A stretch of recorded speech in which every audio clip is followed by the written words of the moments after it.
So hello everyone, welcome back to my vlog. So for today's video it's all about my father's birthday celebration.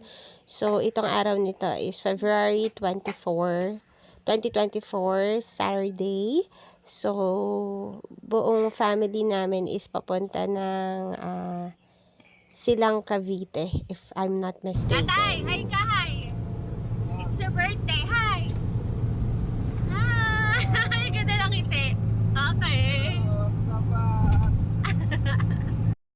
So, happy Sabbath daw, guys. Since Saturday yan, pag sumisimba kasi kami, it's Sabbath day. So, happy Sabbath.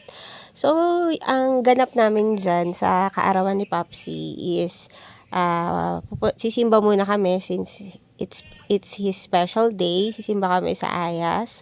Then, second, magpapasyal kami sa Picnic Grove. Tama ba? Makikita nyo na lang dyan sa video. Then last is kakain lang kami sa labas. Yan, to celebrate my father's birthday. Si Papsi is 76 years old na. So, thank you kay God kasi napakalakas pa ng aking ama. Yan, kahit nagkakaroon ng mga sakit-sakit, still strong pa rin ang aking mahal na amang ito. So, dito sa video naman na to guys is, since ang Silang Cavite kasi malapit dadaanan mo Tagaytay. So, ang ginawa namin, nag-shortcut kami dito sa may Sungay. Yan, Sungay Road. Then, ang labas nan is Tagaytay area. So, since mabilis ang biyahe namin dahil nag-shortcut kami, nandito na kami sa Ayas. Siguro mga around 9:45 something yan. So, here's the family.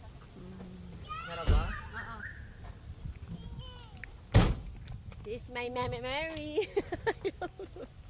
Ayun, magpa-video ng aking second baby. So, dito sa part na to guys is papasok na kami ng church. Yan.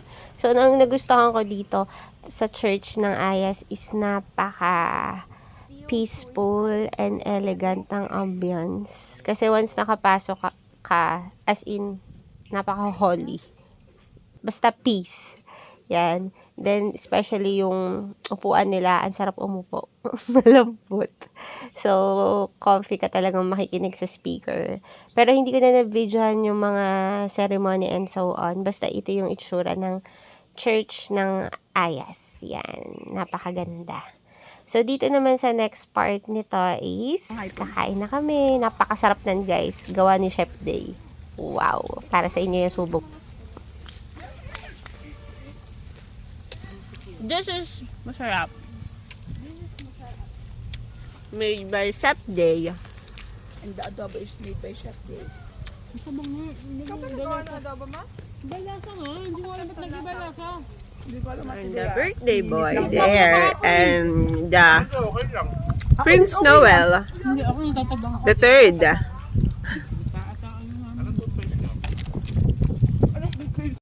So ngayon guys, nag-chill muna kami kasi later papasyal na kami sa may mga horse. So yan si birthday boy, ang sarap ng tulog. So, kami dyan, kami sa unahan ng church, nag-chill. Yan na magtitita, pumunta sa playgrounds. Yan. No. Ito naman ay around 2 p.m. Yan, nakabihis na rin kami. Nag-change outfit na kami dyan.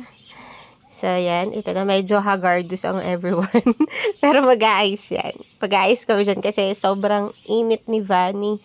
Kasi nitong pasyal namin biglang hindi gumana yung aircon ni Van. Yan. So, dito sa part na to, yan, sasakay na sina Jobo sa horse. Yan, tuwan-tuwa ang aking baby boy kasi first time niya sasakay. Lalo na si Blessing, first time niya sasakay. So, ginaguide siya ni Ate AJ niya. Yan, siguro, ang fee naman dyan, nagbayad kami ng 300 pesos kung hindi ako nagkakamali. Then, after nun is, pwede ka mag-swap-swap per 30 minutes siya.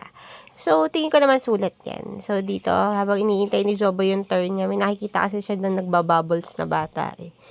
Yan. So, yan. Nag-exchange na sila dyan. So, So, si Jobo na yung sasakay sa horse. Yan. So, sabi ko kay AJ, careful at hawakan ng ayos ang kanyang baby brother. Then, after nan, habang nag-horse kami, sina Mita is nandoon sa may parang cottage. Yan. Doon kami mag-worship kasi siguro ng mga 3 or 3:30 something na yan. Yan si Jobo. Sinusulit ang mga ilang minuto. So, dito sa part na to is yan, nandito na kami, sama-sama na kami dyan. So, bago mag-sunset, isang kit-kit talaga ni Bo dyan. Kasi pinapagalitan na siya ng papa niya, tumago siya sa ilalim ng upuan. Then, dito naman si Mita, kakatapos lang niyang mag-poop. Yan. Bumili pa siya ng hat sa mga souvenir shop with the cotton candy. So, tuntua si Cutie. Yan. So, dito, yan, mga wishes na para kay Fabs. Maba po yung Pakinggan buhay natin. nyo palagi at maging po mabait na lolo ka po. Di ba mabait na lolo? At always be safe at sana po gumaling ka na po sa sakit mo. Thank you. The pressure. Si young wish ko is sana like ka maging healthy at be closer to God as always at lagi mo tandaan na dyan lagi kami para sa iyo. Ang wish ko kay Foxy ay sana lagi pa natin siya makasama sa mga ganitong gala. At saka sana Okay lang. ma-enjoy niya pa yung mahaba niya sa Okay, thank you very much. Si happy birthday. Thank you. Sana po ay marami pa tayong ma-unlock na mga alis natin, gala natin, makasama pa namin kayo sa mga activities na pwede pa natin gawin habang kaya niyo pa po. At sana po, marami pa rin tayong mga ministry sa church na magkakasama gawin. Hindi lang kayo lang ng inay, syempre as a family na magkasama-sama po. Wish ko lang good health and long life. It's your turn! Ako, ang wish ko kay Popsi ay sana ay patuloy pa yung malakas ng kanya. Tapos malayo sa mga anumang uri ng sakit o karamdaman. Thank you. The wifey! Ang wish ko, haba-habaan ng pasensya sa mga apo, sa mga anak. Wala kang dala na yan ng pasensya eh. Yun. Kaya dapat ilawa ka ng pasensya. Kasi hindi naman pare-pareho ang tao. Hindi naman pare-pareho ang mga gusto mong mangyari sa mga tao. So, syempre, ina-expect niya yung aking message kay Popsi. Since ako yung nag-capture, hindi niyo ako nakita. Pero mahal na mahal ko ang ama ko. Okay na yung message ko sa kanya. So, dito sa part na to is, syempre, kumain na muna kami dito sa may Tagaytay. So, napakasarap ng food, lalo na yan, yung crispy kangkong. Sulit yan. Then, habang kumakain kami, ay kinantahan kami ng musician dito sa restaurant. So, let's watch!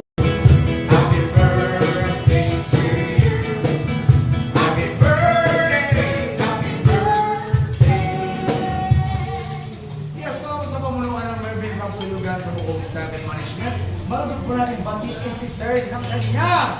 Happy birthday! Yun!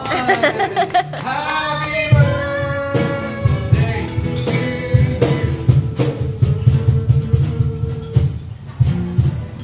Langin mo sa'y kaban, nasa puso mo ay wala ng lubos na.